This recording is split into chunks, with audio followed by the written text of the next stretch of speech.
Mae'govannen. I hope everyone's doing well today and that your elven hearts are shining. It's a beautiful day here on the land, and that's what we're going to be talking about. I'm going to give you a little bit of tour of our Elven Sanctuary that we have up here that we work very hard to manifest, and I want to be able to take you on a tour of it. For those that watched Kimberley's video, the interview of me about a week ago, with High Elven Wisdom and Love, Kimberley interviewed me and we talked about living off the land, and in this case especially as an elven kind. So today I'm going to go ahead and give you a tour of the land, walk you around, show you some of the things that we have here and how we're able to live more closely with nature. And then we're going to talk just a few minutes about what it takes to be an elf even in the city. Elfin can be found anywhere because the first place you'll find Elfin is inside your heart. So you'll notice that the first frame that I had up here was a wonderful phrase by the Silver Elves. And I wanted to go ahead and reread that again because it's important that we understand that sometimes just because we seek Elfin, it doesn't mean we don't have to work at it. All right, according to a wonderful saying by the Silver Elves, when elves first awaken to the realization of who they really are, there is often a euphoria that sets in, but this enchantment only ever lasts for a short while.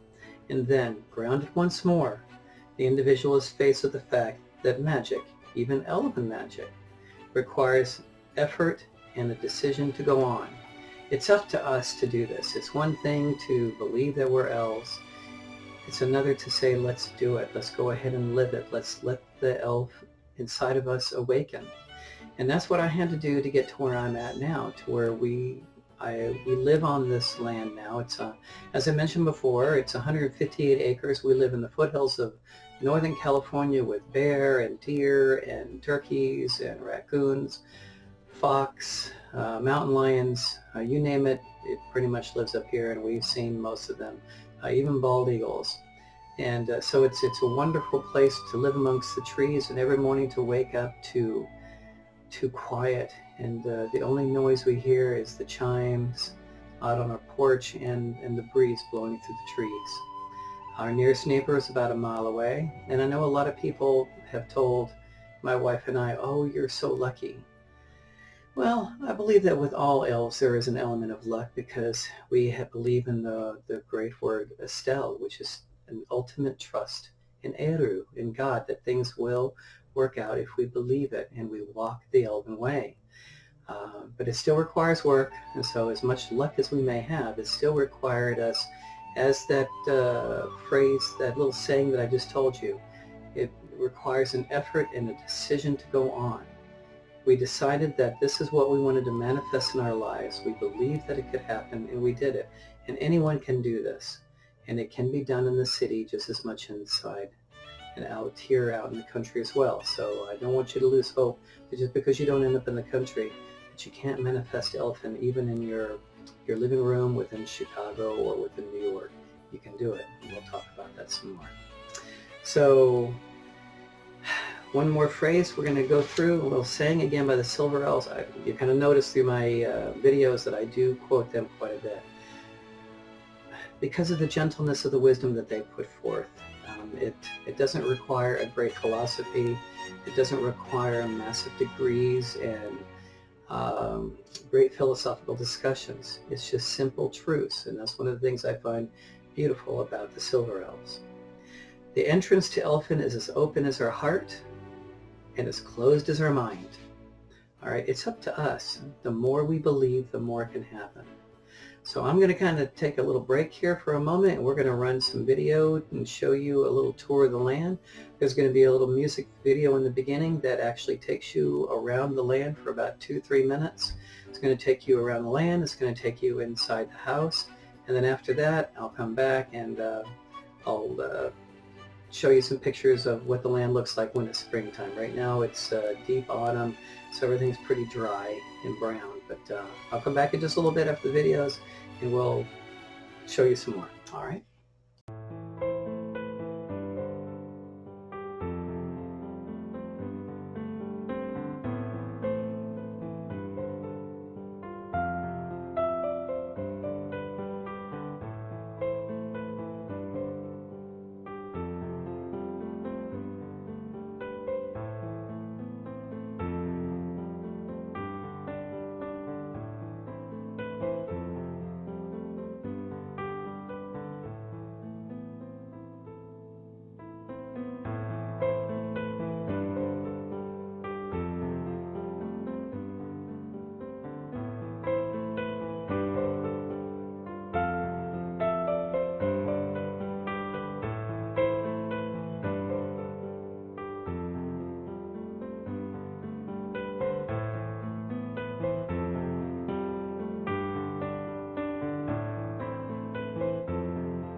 So this is the entrance to our home. As you can see from the gate, we have set up the land so that it is an environmentally protected wildlife area. It is on notice to the county and the land is protected. Don't worry about the phone number down there, it's no longer active. But this is the gate to our driveway, and our driveway is about a quarter of a mile before we even get to the house.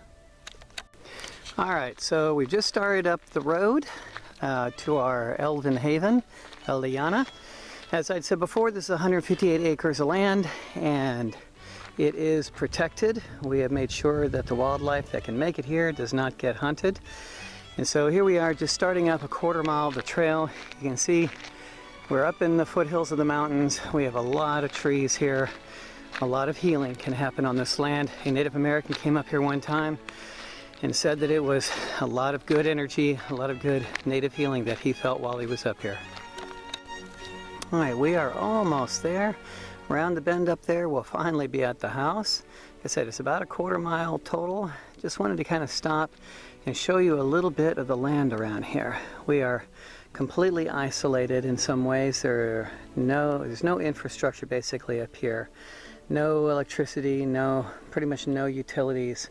Our nearest neighbor is about a mile away, and we pretty much never see them. They pretty much, as we do, keep to themselves. All right, and I'd mentioned before about how a Native American had come up here and had seen our place and remarked about how sacred it was. And so we've decided to look at putting in sometime, who knows, maybe this winter or maybe next year, doing a sweat lodge and put one in here. I was taught by a Hopi Indian. I went through 7 sweat lodges with him, so I thought it would be nice to have one up here. I can tell you, for those who have not gone through a true, authentic sweat lodge, you're missing something. It was an incredibly sacred experience that I went through, and I will always remember it. Okay, we're finally rounding the bend, and the house is getting ready to come into view. Sun's not in the easiest place to see, but that is our gate. So we actually have 2 gates to get through to get to our home, and there is our sacred elven home up top, basically run by nature herself. All right, we're at the homestead. You can see up here, if you look carefully, you can see hiding up there. I can see one. There he is right there. That is Scene Day. He is a timber wolf. He lives with us. And right there is Waya. She is also a type of gray wolf. They both live with us here at the homestead. And here is our patio that we all like to hang around on at night. Here's our little porch coming up to the house. Over to the side, you can see how eco-friendly we are. There is a dehydrator, and on top, I'm making the next couple of days batch of fresh, raw cashew yogurt. One other thing I wanted to show you, when I talked about how the animals get more gentle, here is a wreath that we have up at right at our front door. And they're not here right now, but 2 nests are here where the sparrows come and have their babies and let us watch them grow, only about a foot from our door. And for those interested in how much power it takes to run this sanctuary, those are 16 batteries there. That is thousands of amp hours. For those that understand about solar electric and all, that's a lot of power there. That's enough to actually run our home, even in cloudy weather, for a couple of days with pretty much no sun. And if we absolutely had to, we have a Jenny to help us, though we don't use it very often because we have more than enough power. Again, given to us by Arda. At our Elven Sanctuary, we try to be as green as we can and eco-friendly, so we even use a green electric lawnmower and a weed cutter. That seems to help a lot. There are the wolves again out on the porch. All right, so it is possible to be very green. You just have to kind of do a little research and look in to see what's available. We also even have an electric wood cutter for busting up logs. And last but not least, we're in the process of converting this motorcycle over into an electric motorcycle. They are really quite amazing and can run off of a battery and can actually go 30-40 miles. So almost done with the motorcycle. Mae'govannen again. All right, I hope you enjoyed the little tour of our place. I'm going to go ahead and take a few minutes now and show you some still shots of the land when it was nice and green during the spring, and also what kind of snow and what kind of weather we get here during the wintertime. So let's go ahead and show you a few of those, and then I'd like to talk to you a little bit about what you can do at wherever you happen to be. All right, here's an image of our home. This is obviously very Christmassy, and we can rarely, but it does happen, we can get some white Christmases here. We decided to build this home as a log-sided home. These were actually with trees that had already fallen, so nothing had to die for our home. It's very small. It's only 720 square feet, but that's including only the bottom floor. Then we have a very large walk where you can walk straight up in the attic. So it's basically almost another 700 square feet up there.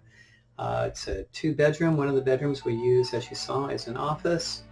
And the living room also serves as a yoga room for us when we're not doing it out on the patio. Okay, so that's our house. Here's a picture of our garden. We have a pretty large organic garden. We grow a lot of our own food, at least during the spring and summer. And in the fall, we grow quite a few things. We grow tomatoes, and we grow radishes, carrots, a multitude of melons, and oh my gosh, lettuce, and lots of different kinds of peppers. We're very big into peppers, hot peppers. We love having hot peppers, so we grow quite a few of those.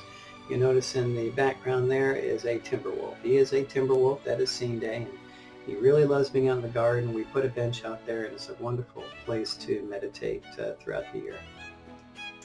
All right, again, some of the wildlife that's out here. Turkeys, there's quite a few turkeys out here, and our rule of thumb is if they can get to the land, they're safe, because there's no hunting allowed out here. And another picture of the garden. We tried to turn it into a bit of a Zen garden so that it is not only a place for growing things, but also so that we can meditate as well. And in part because of this garden, we allow other animals to be able to live here, have food and water.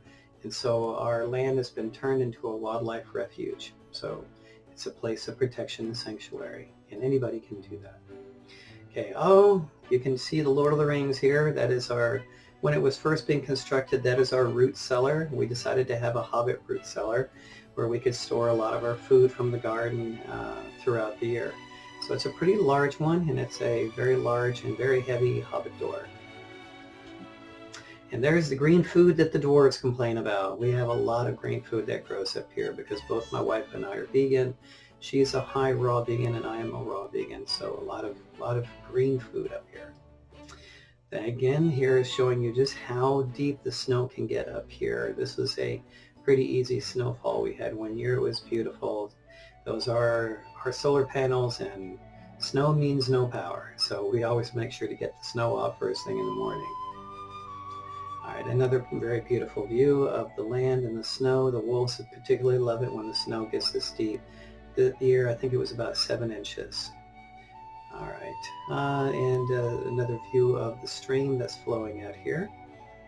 The stream normally can run all year, but during the great 4-year drought here in California some years back, it completely dried up.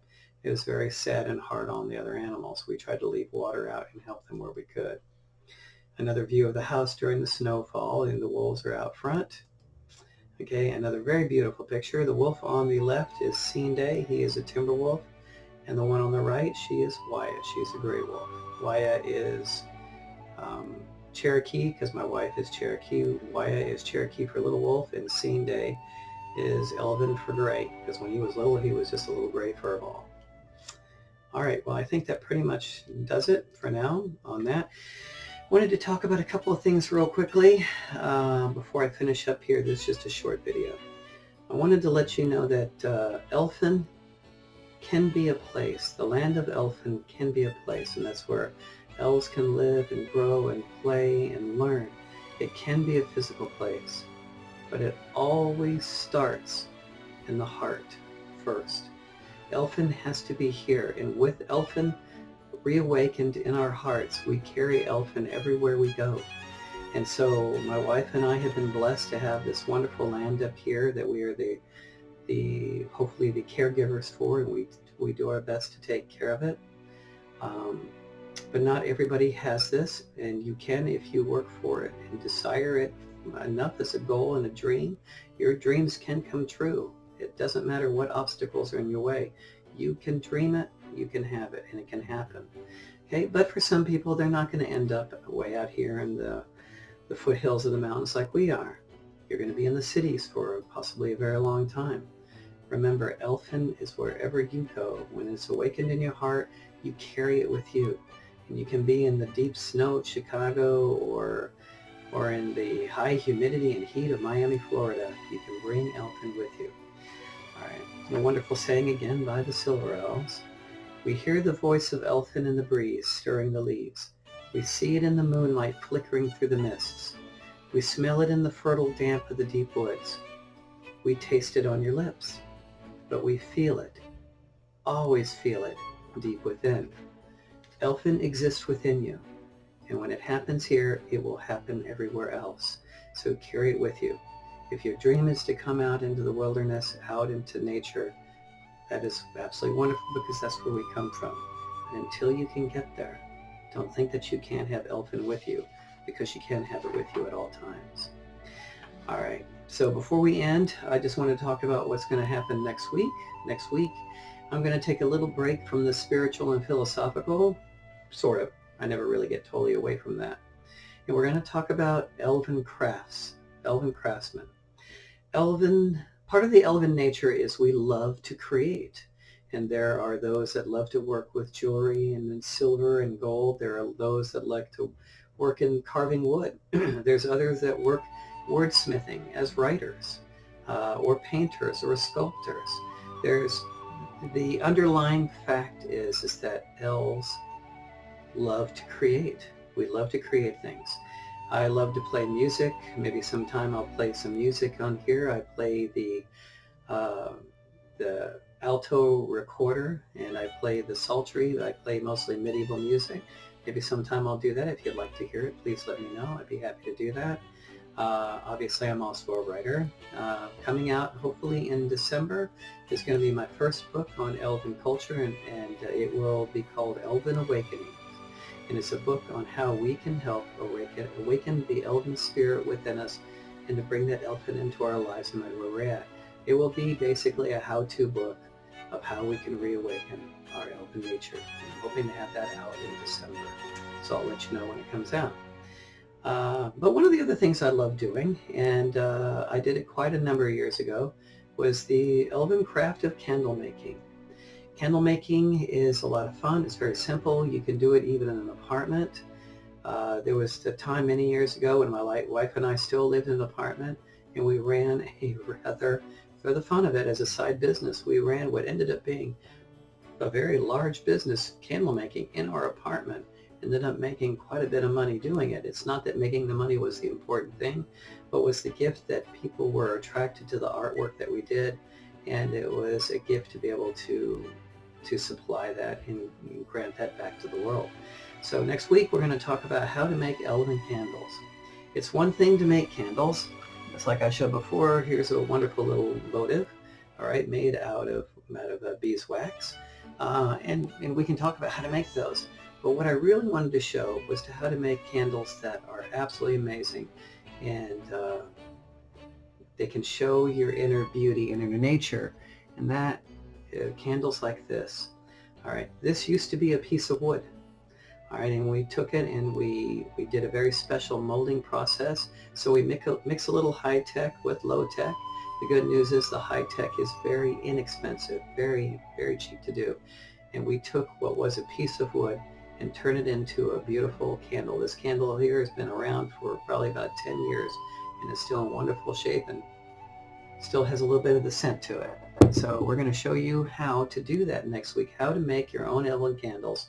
And if you're really interested, because resources are resources, while we don't want to be wrapped up in money and we don't want to be attached to such a base instinct that so many mortals do end up getting attached to, it is a resource, and it is something that we can use to help further advance our goal of awakening and to help others do so as well.